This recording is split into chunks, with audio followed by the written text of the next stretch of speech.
Hi and welcome to the Week in Technology. I'm Aishah. We have our third guest speaker this week. This is Eliza Noordin. She's the Vice President of Teak Capital, a venture capital outfit.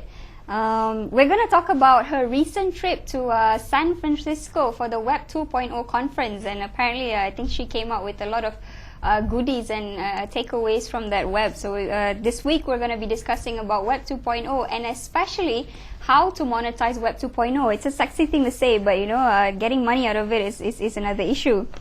But first of all, let me just show you our cover story for this week. It's on friedchilies.com. They are online. They're actually a food. They started out as a food review blog, but over time they have expanded to being a content provider.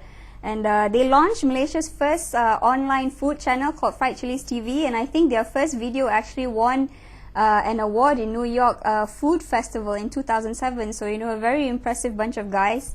And you'd be surprised the kind of the clients that they get. You know, they actually get clients from the automotive industry because the thing with food is it's the one thing that sort of binds us Malaysians together. You know, at any time of the day, you know, we're always eating and stuff. So you know, it's pretty exciting. You know, the stuff that you do. So catch the cover this week, friedchilies.com.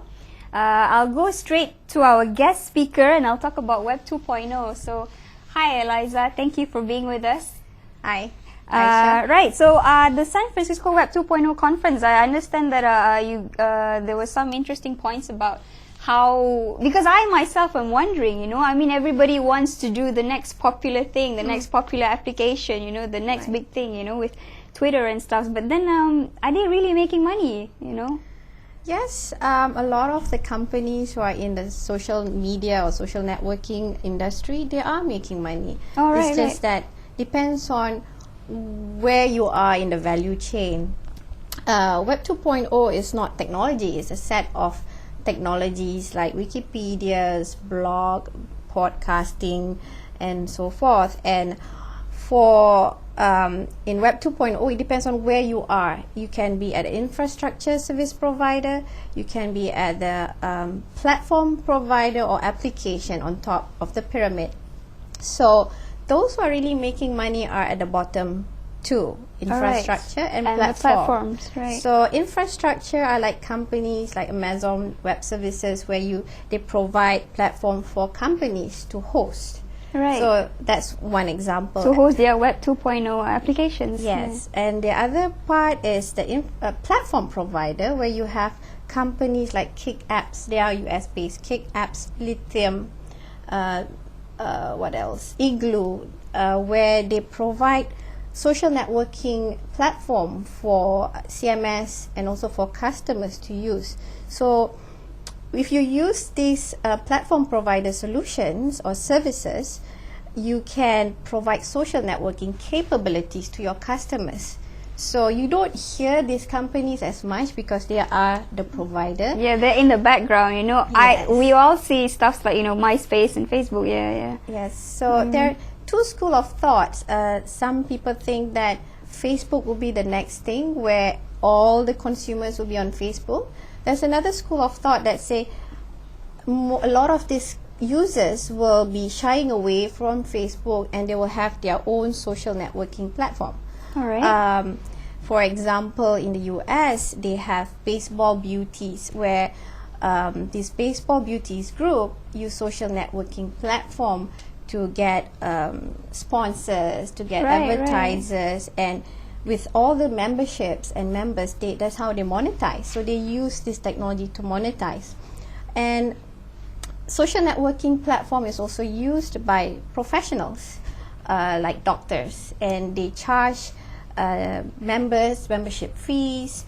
And there are a lot of medical devices companies who want to know these doctors and sell their products, and that's also how they monetize as at the top, you know, if you were to be the users of this Web 2.0. Yeah, I think it's also moving into niche communities, you know. I think that's sort of like where you can get your money, because, you know, if I'm a doctor and I can plug into a network of doctors, I'd rather do that than plug into Facebook, which, you know, it's very general, you know. Right. But what do you think of Malaysian companies? You know, are we sort of are we there yet with Web 2.0? Are we getting it right? Do we know what we're doing? I think in terms of level of knowledge, we are not that far. Right. Okay, that's good to know. We use the same knowledge. People, at user point of view and technology providers are about the same. I have to say the level of innovation that the local companies have are about the same as in the US, except that in the US or developed markets like in Europe, the markets are more ready, right. more receptive, and it's bigger market. So in Malaysia, we have how many? Like 5 million? Probably, that's actively online. Actively online. In the US, that's huge. Even in China, it's huge. So a lot of the social networking companies are doing very well. So if my advice to local companies, if you were to be the platform provider, they should start selling those platforms in the developed markets, because that market is ready and you don't have to spend so much time and effort on marketing and sales. Right.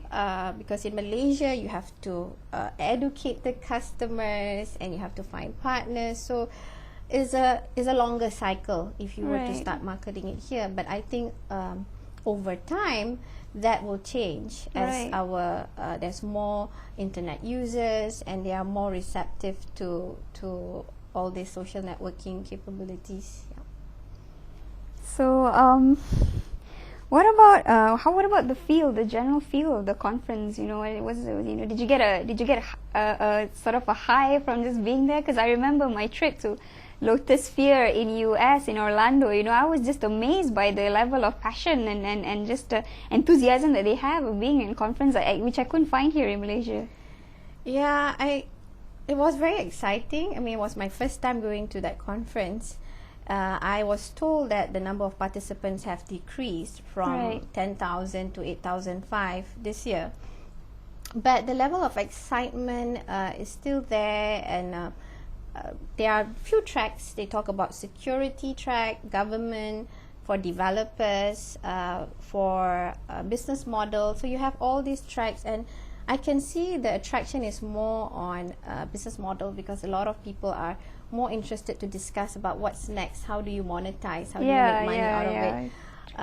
The other one is more for the developers, because Salesforce.com, they are opening up to Facebook, so that's quite hot over there at the conference. And eBay, they have this sell manager platform where they allow solution providers to extend their solutions onto eBay, so you can tap on eBay customers and sell your products on eBay. So they have an open API, and developers just can tap on that platform and sell their products. They use revenue sharing. So you're leveraging on a platform that's already there and that's already has a big customer base. Yep. So I think that model of leveraging on an existing platform with many users and sell, that's a smarter way of monetizing, because it reduces your marketing effort, and the barrier to enter the market is lower. So it's pretty exciting, I think, with eBay and Amazon. And I guess that's also another way for our local companies to sort of go overseas, because the platform is global, like say eBay and stuff. I think there is no reason for local companies not to go global, especially if they are in the Web 2.0 play, because it's internet. You can sell online, and with you forums, can provide service online.